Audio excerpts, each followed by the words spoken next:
जय Hind. New study 24 में आप सभी का स्वागत है। आज ब्रह्मास्त्र सीरीज के डे 3 में मॉडर्न हिस्ट्री का पहला चैप्टर देखने वाले हैं, वो है यूरोपियों का आगमन।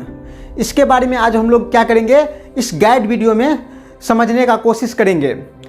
उससे पहले मैं एक आपको अनाउंसमेंट सुनाना चाहता हूँ कि जो टेस्ट मार रहे हैं, टेस्ट मारने के बाद आपका कितना सही हुआ है, इसको क्या कीजिए, कमेंट बॉक्स में कमेंट करके बताइए कि हमें इतना सही हुआ है। जो टॉप 5 मेंबर सबसे ज़्यादा रहेंगे उनको हम क्या करेंगे, यही गाइड वीडियो के शुरू में हम क्या करेंगे, उनको नाम सहित उसके कमेंट को लगाएंगे, कुछ सेकेंडों के लिए या कुछ मिनटों के लिए लगाएंगे, जिससे आपका भी इस वीडियो में इस प्रकार से सहभागिता रहा, आपने इस वीडियो से ये सीखा।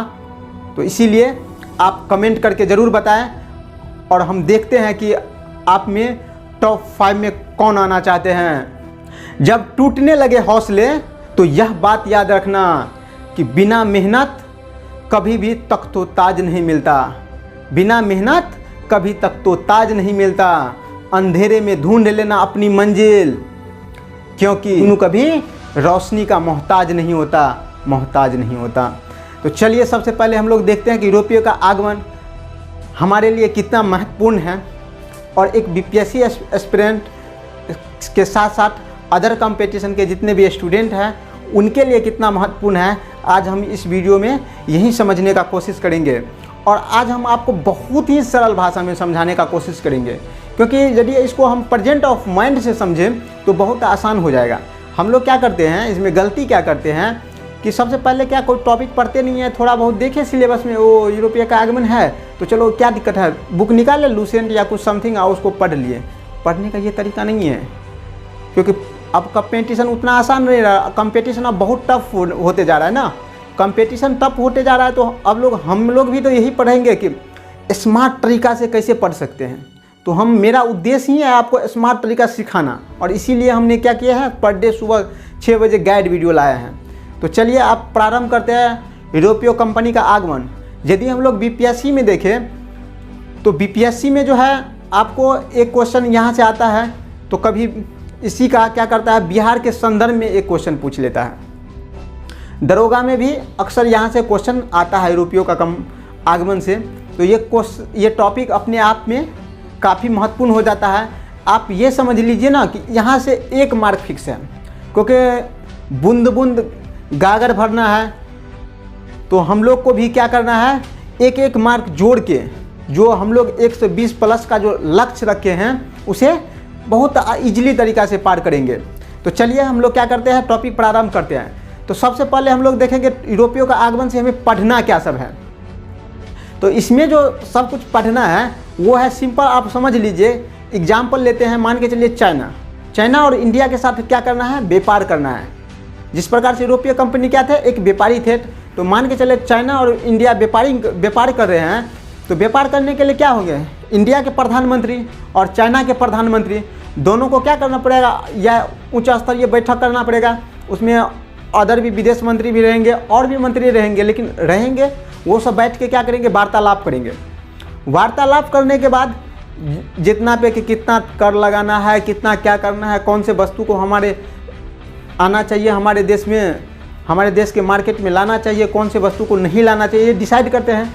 ठीक उसी प्रकार से क्या करते थे अंग्रेज पहले, जब या यूरोपीय कंपनी सब आए, सबसे पहले जो पुर्तगाली आए थे, तो वो सब क्या किए, यहाँ के राजा से कांटेक्ट किए। राजा से बात करने के बाद समझौता हुआ, समझौता होने के बाद वो व्यापार करने का कुछ शर्तों के अनुसार व्यापार करने का अनुमति मिला। तो सबसे पहले देखेंगे कि व्यापार के बीच में राजा और व्यापारियों के बीच में क्या समझौता हुआ।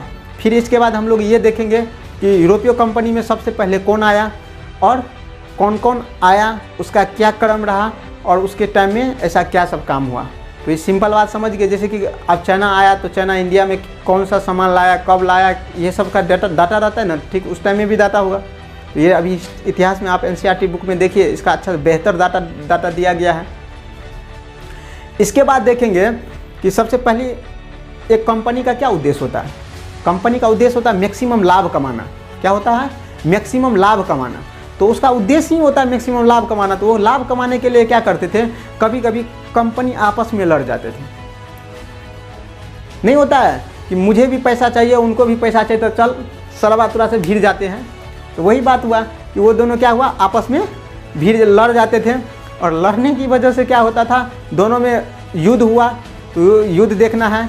इसके बाद जो देखना है सबसे इम्पोर्टेंट, वो देखना है कि जब राजा के साथ समझौता भी हुआ, लेकिन विवाद तो भी होता है। जैसे चाइना से को क्या क्या LIC पर विवाद हुआ था, तो कुछ पर प्रतिबंध लगा।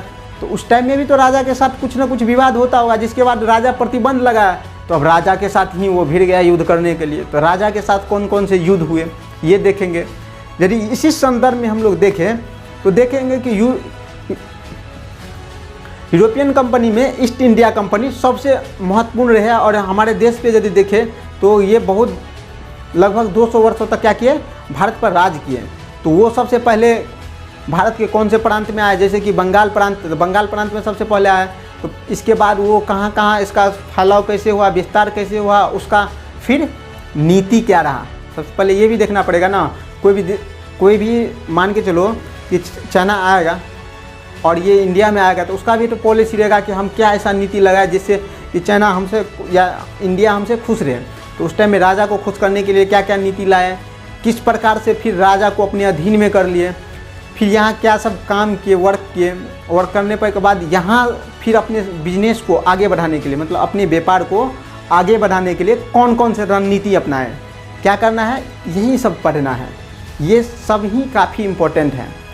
इसके बाद यदि इम्पोर्टेंट देखें तो सबसे पहले आप देख लेते हैं बिहार के संदर्भ में कि बिहार में क्या इम्पोर्टेंट होता है। तो बिहार में यदि इम्पोर्टेंट देखें तो बिहार में जो सबसे इम्पोर्टेंट है वो यूरोपीय कंपनी के जितने भी आए थे, जैसे कि पुर्तगाली, डच, अंग्रेज, फ्रांसीसी, ये 4 मेन थे।